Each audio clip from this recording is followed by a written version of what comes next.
hasta hace unos años estaba permitido el escalarlas. La Gran Pirámide ya no puede. No se puede porque hubo un accidente y se mató un turista, se rompió el cuello en el descenso. Lo peor era el descenso, pero había una ruta para poderla escalar. Y yo tuve oportunidad hace ya muchos años de subir. Y bueno, hablando de Napoleón, el vértice de la pirámide, a la pirámide le falta en la parte superior del vértice. ¿Subió usted hasta arriba de todo? Hasta arriba del todo, sí, porque la parte de arriba es Roma, no tiene... Claro, le falta el pico ese de marfil, el vértice, ¿no? le faltan aproximadamente unos 7 metros. Entonces todo eso está lleno de grafitis. Entonces, sí, y de viajeros romanos y sobre todo de soldados de Napoleón. Aquel enredo de salas y pasillos no parecía haber sido diseñado por la mano del hombre, pudiéndose asegurar que semejante complejidad en una tumba nunca había sido vista en Egipto. Haenwase reflexionó un instante sobre ello y llegó a la conclusión de que era lógico, puesto que lo que encerraban aquellos antiguos muros tampoco era humano. Este es un fragmento de la leyenda con el que comienza el nuevo libro de Antonio Cabanas, El sueño milenario. Hoy aquí en Periodista Digital Televisión tenemos el placer de recibir a Antonio. Bienvenido a Periodista Digital. Muchas gracias. El libro empieza llevándonos a 3000 años atrás, a una antigua leyenda del antiguo Egipto, en el que quizá, no sé si se puede decir que habla de la codicia de un príncipe de Egipto que lo tenía todo, pero que aún así se arrastra a seguir persiguiendo tesoros o misterios en tumbas de otros faraones. En una de estas excursiones sucumben tal vez al mito de Adán y Eva, es decir, que fueron a buscar el fruto prohibido dentro de una de aquellas tumbas. Sí, bueno, yo creo que es que va un poco la naturaleza humana, ¿no? Ese búsqueda, ¿no? Sí, esa ambición. Realmente está en todo el mundo. Y este personaje, sobre todo, que es un personaje histórico muy conocido, muy relevante, puesto que además fue muy querido por su augusto padre, el famoso Ramsés II, al cual no sobrevivió. En su época, en la época en la que vivió, era tenido como el mago entre los magos del Antiguo Egipto. Es decir, el Antiguo Egipto era un país que estaba impregnado por la magia, y este hombre era, por así decirlo, un gran dominador de todos esos conocimientos ancestrales que atesoraba la civilización egipcia. Y él es un personaje muy curioso porque él fue realmente uno de los primeros restauradores de la historia. Él buscó muchas tumbas antiguas, pero más por codicia las buscaba con el afán de conocimiento, es decir, ambicionaba el conocimiento antiguo, y sobre todo pues era muy respetuoso con todo lo que es su legado histórico, e intentaba pues restaurar las tumbas que estaban abandonadas por los milenios, ¿no? En este caso, realmente esta leyenda es un poco diferente, porque lo que hay detrás de lo que encierra esta tumba, como bien has dicho, es una leyenda que acapara realmente todo ese conocimiento y mucho más. Obviamente no lo podemos desvelar, porque si no el lector pues no descubriría por sí mismo el argumento, la novela lo relata muy bien. Pues es lo que quiere este príncipe, ¿no? Y es un conocimiento que va más allá de lo comprensible, y por supuesto esa leyenda, ¿no? Y esto es cierto, o sea, que está documentado en la literatura del Antiguo Egipto, cómo él anduvo buscando esta tumba perdida y cómo la encontró. ¿Y por qué le llevó a escoger esta historia para dar pie a su argumento, a su novela? Pues me parece una leyenda muy... aparte que es una leyenda, es una historia misteriosa, muy misteriosa.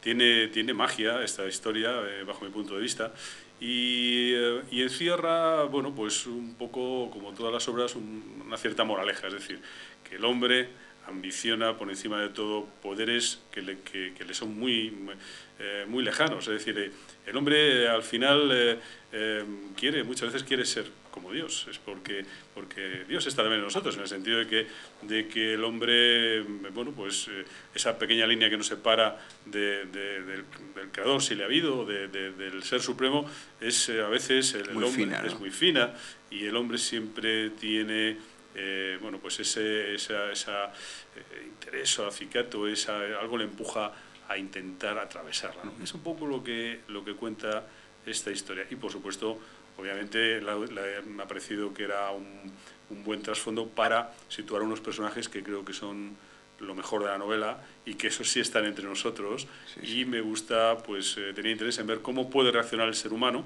seres de la actualidad, ante algo así. Claro, porque efectivamente el desarrollo de los personajes bueno, Julia es quizá la piedra angular de toda la historia, pero van a Egipto o encuentran en Egipto una forma de cambiar su vida. Y es cierto que a veces pensamos que Egipto es de esas civilizaciones que no sé si es que, ¿por qué tienen ese algo que puede cambiar la vida o la perspectiva de una persona? Sí, es curioso esto, porque cualquier persona, aunque no conozca nada de la antigua civilización egipcia, visita el país y se siente atrapado, atraído por todo lo que ve, sin conocerlo en profundidad. Es decir, lo ve y lo admira, porque yo siempre digo una cosa, que todo lo que realmente transmite emociones, ¿no?, que tiene alma, llega a todo el mundo, aunque no conozcas o que no seas un entendido en la materia, ¿no? Pasa con la pintura. Tú ves a uno de los grandes pintores, un cuadro de Picasso o de Dalí, y no hace falta que entiendas para poder un poco sentir lo que el autor, o en este caso el pintor, te transmite, ¿no? Esto es lo que ocurre aquí. Entonces, todo está envuelto por una magia que parece que no es, que está ahí, que parece que es perceptible y que parece mentira después de los milenios que han pasado, que siga, ¿no? Y entonces eso atrapa e invita a pues adentrarse en el estudio de esta cultura o interesarse por saber algo más, ¿no? O por determinadas búsquedas, ¿no? Que claro, a veces vamos buscando un tesoro y encontramos otras cosas, ¿no? Claro, en este caso, pues sobre todo en esta novela, la protagonista Julia, que es una mujer de nuestro tiempo, una ama de casa, clase media, normal, y con su trabajo, su familia y sus problemas, que se ve de repente, se encuentra con todo esto sin querer, y que obviamente es una aventura que la sobrepasa, pero que la hace mirar dentro de sí, es un poco también lo que he querido bueno, pues transmitir al lector, que dentro de no solo de Julia, sino de Miguel, de Antonio, de todos nosotros, hay unas complejidades que a veces no llegamos a conocer del todo, y que cuando nos enfrentamos a algo que no esperamos, que nos sobrepasa, miramos dentro de sí y podemos encontrarnos con otro Miguel, con otro Antonio, con otra Julia, que ignorábamos que existiera, ¿no? Y que nos hace volver a recapacitar sobre muchas cosas y cambiar nuestra visión de lo que nos rodea. Esto es lo que ocurre allá. Bueno, con la policía, porque fui a unos lugares a los cuales no se puede ir, que son lugares peligrosos, porque la ciudad de los muertos es muy grande, hay zonas que puede visitar el turismo y otras que no. Y realmente a mí me produjo, yo he ido muchísimas veces al Cairo, y me produjo un impacto grande estas vivencias que tuve con una familia que vivía allí. Entonces, también el lector puede ir al Cairo de Mahfoud. Para mí Mahfoud es un maestro, yo le rindo homenaje siempre que puedo, porque me parece un escritor pues maravilloso, y ese Cairo que él relata en sus famosas trilogías del Cairo y demás, es un poco el que va a ver también el lector aquí, ¿no? El Cairo del día a día, que está lleno de vida. Ahí es caótico y, sin embargo, bueno, pues se respira vida, ¿no? Al principio no se sabe qué es eso que se siente. Uno de los personajes lo descubre y luego él ve realmente que ya sabe a lo que huele el Cairo, independientemente del caos y de la polución que hay. Y es que rebosa vida, ¿no? O sea, el Cairo huele a vida, ¿no? Huele a vida, sí. Porque para el occidental eso a veces puede llamar la atención, ¿no? Claro. Tenemos la imagen del Cairo como las pirámides, y casi que hay un señor que recoge tickets y nos deja ver las pirámides, correcto, ¿no? Sí. Pero el Cairo es mucho más que eso. A usted, bueno, aparte de dedicarse a escribir, nos llama la atención de su biografía, que es piloto de aerolíneas. ¿Cómo se ven las pirámides desde un avión? Bueno, se ven de manera diferente, pues como todo. Además hay un capítulo ahí que se titula El vuelo, en el cual, bueno, pues mis protagonistas van hacia el Cairo, un poco cuento cómo se ve el mundo. Es decir, parece el avión, con todo lo deprisa que va, pues a veces parece que es una tortuga perezosa que se va despacito, y cómo el mundo, en fin, otra perspectiva, ¿no? Como lo que ves la grandiosidad del planeta en el que vivimos y es una emoción muy grande la que yo siempre siento emociones al ver la Tierra del Aire y sobre todo estos atardeceres, los atardeceres que son maravillosos o los amaneceres. En cuanto a las pirámides, he tenido oportunidad de sobrevolarlas, incluso luego privadamente de sobrevolarlas muy bajito. Y sí, es una experiencia. Porque bueno, son altas, ¿eh? O sea, sí, bueno, si vuelas bajito, vuelas cerca de ellas ya, ¿no? Puedes volar todo lo bajito que quieras. Obviamente, no con un avión de aerolínea, pues eso no lo puedes hacer. Pero sí, como vuelvo a repetir, particularmente he tenido oportunidad, conozco mucha gente allí, de sobrevolarlas con unas autoridades de allí que me lo han permitido y las he sobrevolado muy bajito, bueno, lo suficiente como para poder ver las pirámides de otra forma, ¿no? Entonces son tan grandiosas como desde abajo. Sí, ¿no? Tan grandiosas. Porque aquella frase de Napoleón, 20 siglos nos contemplan, ¿no? Sí, efectivamente. Se le pasa es curioso, porque allá no se puede, pero hasta hace unos años estaba permitido el escalarlas. La Gran Pirámide ya no puede. No se puede porque hubo un accidente y se mató un turista, se rompió el cuello en el descenso. Lo peor era el descenso, pero había una ruta para poderla escalar. Y yo tuve oportunidad hace ya muchos años de subir.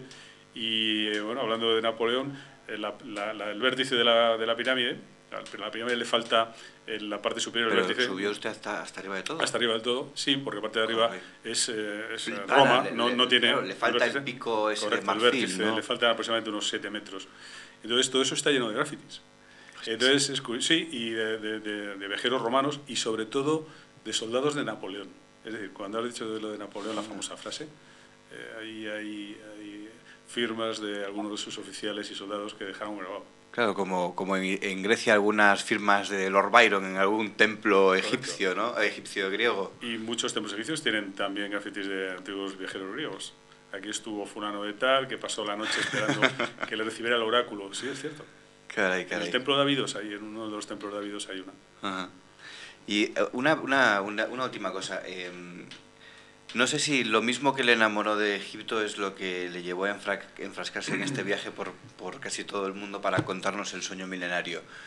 ¿Recuerda esa chispa que le despertó, no sé si las dos cosas, si el libro y en su momento también el sueño de Egipto, ¿no? Bueno, el sueño de Egipto viene conmigo desde la infancia, porque yo recuerdo la primera vez que en el colegio vi en el libro de texto la famosa máscara funeraria de Tutankamón, ¿no? Que es un poco lo que casi todo el mundo conoce y una fotografía pues muy típica, y aquello a mí me fascinó. Yo cuando vi aquella máscara, yo siempre he sido muy soñador y cuando era niño pues podemos imaginar, ¿no?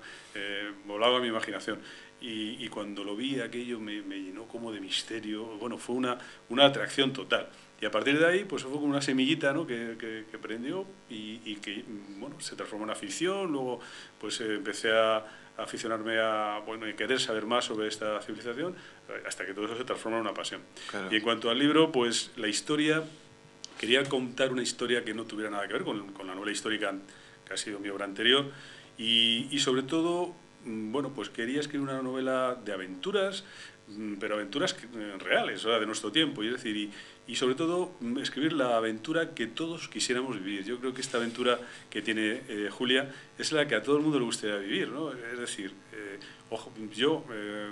las personas los lectores que ya han tenido la oportunidad de leer el libro, yo, por supuesto, porque lo he leído muchas veces y sobre todo para corregirlo, me he emocionado mucho siempre cuando he llegado al final, y todos los lectores, pues al final dicen lo mismo, que quisieran ser Julia, que quisieran vivir esa aventura que, bueno, pues nos aleja un poco de nuestra vida cotidiana, porque realmente Julia lo que hace es descubrir que hay otro mundo más allá de su rutina, y luego, pues obviamente tiene que decidir con qué se tiene que quedar, si con su rutina o con esta aventura a la cual la llevamos, ¿no? A veces es una cuestión de valor, enfrentarse a dejar de un lado la rutina para encontrar otra cosa, porque quizás sea mejor y luego hay que decidir, ¿no? De volver o no. Hay muchas personas, ¿no? que incluso pueden llegar a decidir la rutina y quedarse ahí.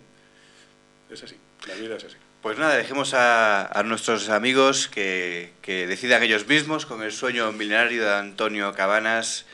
Muchas gracias por compartir este momento de televisión y radio con nosotros aquí. estado encantado de estar aquí con vosotros y bueno, pues muchas gracias.